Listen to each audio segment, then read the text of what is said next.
बालेन र ओली मैले एउटै देख्छु, अत्यन्तै कालो मन भएका कप्टीहरू, व्यक्तिगत निर्णय गर्ने व्यक्तिवादी चरित्र एउटै छ। अब त्यो बालेन र हर्क साम्पाङको सम्बन्ध कहिले राम्रो देखेन।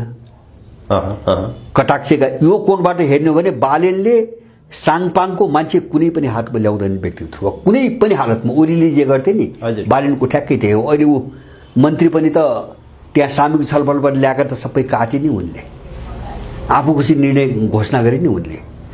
तर ल्याए जो मान्छेलाई सबभन्दा बढी आँखाले रुचाउँदैन थिए त्यो पार्टीको उपसभामुख भनेर ल्याए उनले, राप्रपाको काटेर अथवा रविले सहमति जनाएको काटेर। भनेपछि रणनीति अर्कै छ। रणनीति के छ भन्छ भने यो पुरानो चिजलाई ध्वंस गर्दासम्म हर्क साम्पाङलाई यही नेटवर्कमा इन्गेज गर्ने रणनीति होइन भयो। इन्गेज गर्ने रणनीति प्रतिपक्ष पनि बनाउने होइन, त्यहाँ विरोध गर्ने त कोही त चाहियो नि, विरोध गर्ने त कोही त चाहियो, प्रतिपक्षको रूपमा खडा पनि गर्ने, इन्गेज पनि गर्ने, सहकारी पनि गराउने। र अहिले चाहिँ यो दुईटा तबकालाई मिलाएर चाहिँ पुरानो संरचना पनि निर्मूल पार्ने स्ट्रक्चर सक्ने मात्रै हो क्या, यो अरू केही पनि होइन। यो खेलबाट यहाँ काम भइरहेछ र यो सबै डिजाइन गर्छ पछाडि। यो कस्तो खेल हो भन्छ भने उही 63 सालपछि यो जेनजीमा पनि देख्यो, यो त सबै बाहिर आयो, अमेरिकनहरूकै बाहिर आयो। सुशीला कार्कीको सरकारमा 80% मान्छे अमेरिकन जेनजीओका हुनुपर्छ भनेर उनले शर्त राखेका रहेछन्।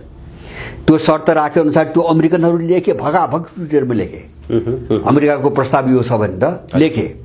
80% मान्छे अमेरिकन र इन्डियन आउँछ भने पनि त्यो अमेरिकनहरूले ओके गरेको मान्छे मात्रै होइन। सुशीलाको कार्की त्यसरी बनाइदिया हुन्। र हिजो पनि 63 सालपछि थुप्रै चिज आए, जसले त्यो शान्ति समझौताको प्रस्ताव लेख्यो नि, त्यो लेख्ने एनटीटीपी भन्ने संस्था हो, त्यो अमेरिकनको सिआइएको अड्डा, जसलाई पद्मरत्न र दमननाथ ढुङ्गानाले चलाउँथे, उनलाई अगाडि राखेर चलाएको थियो।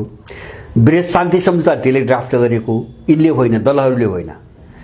अनि त्यही शान्ति सम्झौता गराए बापत 64 सालको संविधान सभामा 30% सबै पार्टीतिर 30% मान्छे उसले सिफारिस गरेका मान्छे सांसद उठाइएका छन्। अनि त्यसपछि बन्ने सरकारमा उनको चाहिँ मन्त्रीको कोटा हुन्थ्यो। हिजो पनि त्यही गरी चला हो, आज पनि त्यही हो।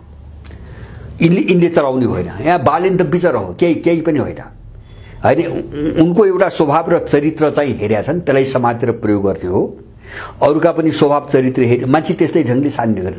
को चाहिँ त्यस्तै चाहिँ लम्पट आवाराको रूपमा काम गरिदिन्छ, उनले त क्यारेक्टर छान्ने हो। लम्पट आवारा अथवा केही पनि नबुझ्ने उठाउने त्यही हो। जस्तो युक्रेनबाट त बुझ्नु पर्यो नि त हामीले, जेलेसी कहाँबाट आयो,